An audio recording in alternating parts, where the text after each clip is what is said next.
Yet the fact is that few missiles reached their target and did some damage. اور یہاں صرف اسرائیل کی battery استعمال نہیں ہوئی تو وہ جو ہے ڈائریکٹ اسٹرائک آن ریئیکشن ہوگا. Iran's news agency reported explosions near the airport in the country's central Isfahan city earlier in the day. Israel has reportedly began retaliatory strikes against Iran. The strikes allegedly hit sites in Iran and explosions heard possibly in Syria and Iraq. Iran fired air defenses at a major air base and a nuclear site near the central city of Isfahan. It said that there is no major damage reported to the nuclear facilities after explosions were heard near the central city of Isfahan.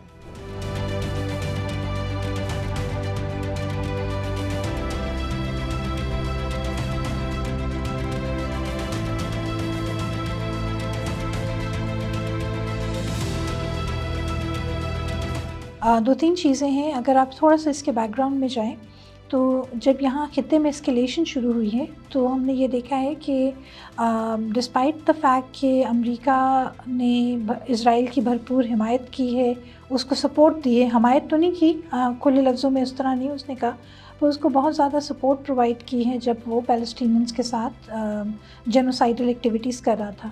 اور ہم نے یہ pattern کئی دفعہ دیکھا ہے یہ ہوتے ہوئے. پر باوجود اس کے جو گراؤنڈ زیرو تھا کانفلکٹ اسکیلیشن کا, چاہے آپ اس کو ورٹیکل اسکیلیشن کر لیں in terms of lethality of conflict, وہ انفارچونیٹلی پیلسٹینینز کے لیے تو بہت زیادہ ہے, بٹ وہ ہاریزونٹل ایکسپینشن جو جغرافک ہے, وہ جو ایک سیٹ علاقہ ہے پیلسٹین اسرائیلس کا, وہاں سے باہر نہیں نکلا. اور اگر کوئی ایک آدھ اسپوریڈک ایپیسوڈ ہوئی بھی ہے تو وہ قریب قریب ہوئی ہے, کوئی ریپیٹڈ پیٹرن ڈیولپ نہیں ہوا. اور اس کے بعد ہم نے یہ دیکھا کہ ہاریزونٹل اسکیلیشن میں تو زیادتی ہوتی رہی, پر امریکہ کی بارہا یہ ایک بات آتی رہی کہ اس چیز کو آپ ایکسپینڈ نہ کریں, کنٹرول رکھیں اور اسکیلیشن کی طرف نہ جائیں. پرہیپس اس وجہ سے کہ امریکہ کے لیے ابھی بہت زیادہ اسکیلیشن فائدہ مند نہیں ہے, پلس یہ کہ جو مڈل ایسٹ ہے وہ ایک ایسا خطہ ہے جس میں تقریباً ہر ملک جو ہے ایک اپنا بڑا اسٹرانگ پوٹینشیل رکھتا ہے, اور اگر یہ اسکیلیشن آؤٹ آف کنٹرول ہو گئی تو پھر دین دیر نو باؤنڈری, پھر ورلڈ وار 3 کیا 4 5 بھی ساتھ ہی ہو جائیں گی, and this is going to be very catastrophic. تو اس اسکیلیشن ہاریزونٹل اسکیلیشن کو روکنے کے لیے امریکہ کی یہ ہمیشہ سے بات رہی ہے. اس وجہ سے جب ہم یہ دیکھتے ہیں کہ ایران کے مختلف علاقوں پہ اور اس کے جو اسٹریٹجک ایسٹس تھے ان کے اوپر حملے ہوئے ہیں, ان کے امپورٹنٹ شخصیات کو ٹارگٹ کیا گیا ہے, تو پھر بھی آلدو امریکہ نے اس کے بارے میں تو کچھ ایسی بات نہیں کی, پر جب ایران نے ریٹیلیشن بھی کی, اور پہلا ایک جب ایران کی ریٹیلیشن ہوئی اس نے پاکستان پہ بھی اٹیک کیا, تو پھر بھی انٹرنیشنل کمیونٹی میں جو پچھلے زمانوں میں ہم دیکھ چکے ہیں پیٹرن کہ امریکہ فوراً ریئیکٹ کرتا تھا, تو ایران کو لے کے کنڈمنیشن وغیرہ ہوئی, بٹ اس طرح کی ریئیکشن نہیں, تو وہ بھی ایک ذرا ڈفرینٹ سا پیٹرن ڈیولپ ہوا. لاسٹ بٹ ناٹ لیسٹ جو ان کے ایمبیسی پہ اٹیک ہو اور اس کے ریٹیلیشن میں ایران نے ڈرون کے اور کروز میزلس کے حملے کیے, اس میں امریکہ کی اسٹریٹجی ڈیفینسو رہی. یو کے, یو ایس, جارڈن, اسرائیل, ان چاروں نے مل کے ان کو کاؤنٹر کیا اور اسٹرائک بیک نہیں کیا آج کے علاوہ. اور یہ سب کچھ کرنے کے بعد امریکہ نے یہ بھی کہا آفیشلی, ان کے جو آفیشلز نے اپنے پرسنل اس میں بات کی وہ الگ ہے, بٹ آفیشیل جو امریکہ کا سٹانس تھا کہ ہم اسرائیل کا ساتھ نہیں دیں گے اگر وہ جو ہے کاؤنٹر اسٹرائک کرتا ہے. اور بات وہاں ختم ہو گئی اور لگا جیسے بس یہ ہو گیا اور بات ختم ہے, اور یہ کوئی اتنی بڑی چیز نہیں, حالانکہ بہت بڑی چیز تھی. And then today what happens. Nuclear پہ کیوں نہیں کیا؟ اسرائیل کی ایک ہسٹری ہے, جب ان کا دل چاہا تو انہوں نے عراق پہ کر دیا تھا, عراق کا جو عراقی وہ تھا, اور اس کے علاوہ اور بھی اس طرح کی وہ حرکتیں کر چکی ہیں. پاکستان کو بھی بڑا خطرہ رہا ہے 1998 میں, جب پاکستان کے نیوکلیئر ایسٹس 2 دفعہ خطرے میں آئے. سو ایسا نہیں ہے کہ اسرائیل کر نہیں سکتا تھا, بٹ اسرائیل نے بھی ایک اس دفعہ میرے خیال میں جو نئی وار ہے, دا نیو نارم از بڑی آپ اسٹریٹجک اسٹرائکس کریں, اور وہ اسٹریٹجک اسٹرائکس ایسے کریں جہاں آپ اپنا کالنگ کارڈ بھی چھوڑ دیں اور نقصان بھی کریں اور نقصان نہ بھی کریں. اور اگلی دفعہ کے لیے آپ ان کو اس جو ہے کشمکش میں رکھیں کہ what is going to happen next. So انہوں نے right next to the nuclear installations pretty close to that Israel نے اپنے میزل اسٹرائکس کیے. اور یہ بالکل ہمیں اس غلط فہمی میں نہیں رہنا چاہیے جو کہ ہم لوگ بہت جذبات میں آ کے کہتے ہیں کہ جی کافر تھے تو ان کو پتہ نہیں چلا کہ وہ جگہ کہاں ہے. ان کے پاس بڑی ایڈوانس انٹیلیجنس ہے.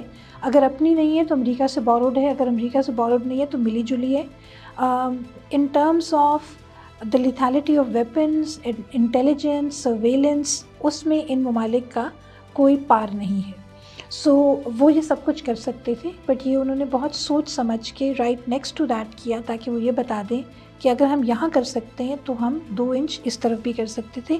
پر ہم نے جان بوجھ کے نہیں کیا, دانستاً یہ نہیں کیا, کیونکہ ہم اس کو بیکاز امریکہ کی ویو تھی تو وہ ایک ایسکیلیشن لیڈر پہ اس پوائنٹ پہ نہیں آنا چاہ رہے جہاں اسٹرائک کاؤنٹر اسٹرائک ہوتے ہوتے بات اس حد تک بگڑ جائے کہ پھر پیچھے یہ دیکھنا مشکل ہو جائے کہ ہو انیشیٹڈ دا کانفلکٹ. تو سب سے بڑی چیز یہ ہے.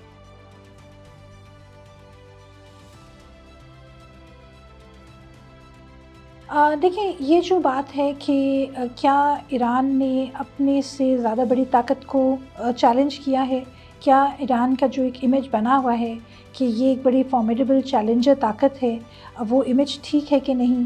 تو دیکھیں یہ چیزیں ہمیشہ ویگ ہوتی ہیں. 2-3 چیزیں ہم لوگوں نے انٹرنیشنل پالیٹکس میں دیکھی ہیں کہ آپ ہمیشہ جو ڈیٹرنس کیپیبلٹی بناتے ہیں اس کی جو بیسک 3 C's ہیں, credibility, capability and communication. So credibility تو ہے, they have the measles, they have the potential, تو وہ کریڈیبل بھی ہے, کیپیبلٹی بھی ہو گئی, کمیونیکیٹ بھی انہوں نے کر دیا کہ اگر آپ ہمیں تھریٹ کریں گے, اگر آپ ہمارے ایسٹس کو نقصان پہنچائیں گے تو اب ہم جو ری ایکشن کریں گے تو وہ جو ہے ڈائریکٹ اسٹرائک آن ری ایکشن ہوگا. اچھا, اب اس کا جو اگلا سٹیپ ہے کہ کیا ایرانین میزلز اور ڈرونز جو وہاں گئے could they really reach the target and do what they were aimed to do. سو وہ بڑی کلیئر چیز ہے. ایک تو یہ کہ اسرائیل بھی کوئی چائلڈس پلے نہیں کر رہا, بہت بڑی طاقت ہے. اور ایک تو جیسے میں نے آپ کو کہا کہ وہ طاقت آن اٹس اون بہت پاورفل ہے, ان کے پاس ایڈوانس R&D ہے, دنیا کی بیسٹ R&D ان کے پاس ہے. اور پھر جہاں نہیں ہے وہ ڈیفیشنسی امریکہ کے اور یورپ کے ممالک کے ذریعے کور ہو جاتی ہے.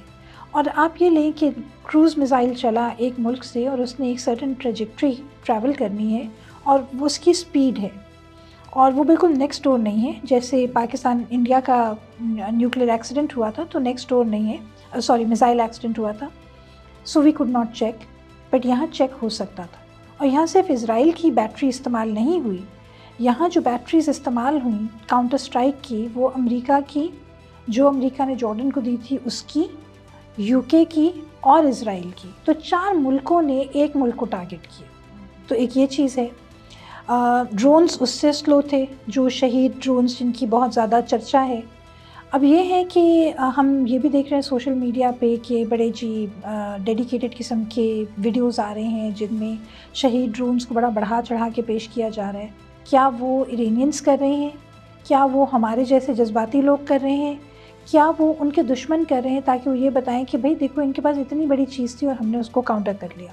تو یہ کچھ بھی ہو سکتا ہے کیونکہ یہ وہ گرینس ہے, وہ ویگنس ہے سوشل میڈیا کی جس کو ہر کوئی اپنی مرضی سے ایکسپلائٹ کرتا ہے اور اس کا ایک کنجنکچر بناتا ہے. سو یہ چیز ہے. تو ایسا نہیں ہے کہ جو بڑی سی بڑی ہتھیار ہے اس کا کوئی توڑ نہیں ہے, توڑ آ جاتے ہیں اور توڑ بن جاتے ہیں. ایران نے اسرائیل کو یہ میسج دینا تھا کہ ہم آپ کو فزیکلی چیلنج کر سکتے ہیں اور انہوں نے کر دیا. تو وہ جو کمیونیکیشن تھی وہ پوری ہو گئی اور انہوں نے ڈڈس نہیں بھیجے, انہوں نے وائبل فلی لیسڈ ویپنز بھیجے. وہ بات بھی پوری ہو گئی کہ کیپیبلٹی ہے, اور یہ جو کمیونیکیشن اور کیپیبلٹی ہے یہ کریڈیبل بھی تھی تو انہوں نے وہ بھی پورا کر دیا. اور ایسا بھی نہیں ہے, ٹھیک ہے میجورٹی میزلز نہیں وہاں اسٹرائک کیے, yet the fact is that few missiles reach their target and did some damage. اور اگر یہ ان کو اتنا کلیکٹیو کوریج نہ حاصل ہوتا تو اسکیل آف ڈسٹرکشن یا امپیکٹ جو تھا وہ اس سے کافی زیادہ ہوتا. سو وہ بھی ہمیں دیکھنے کی ضرورت ہے.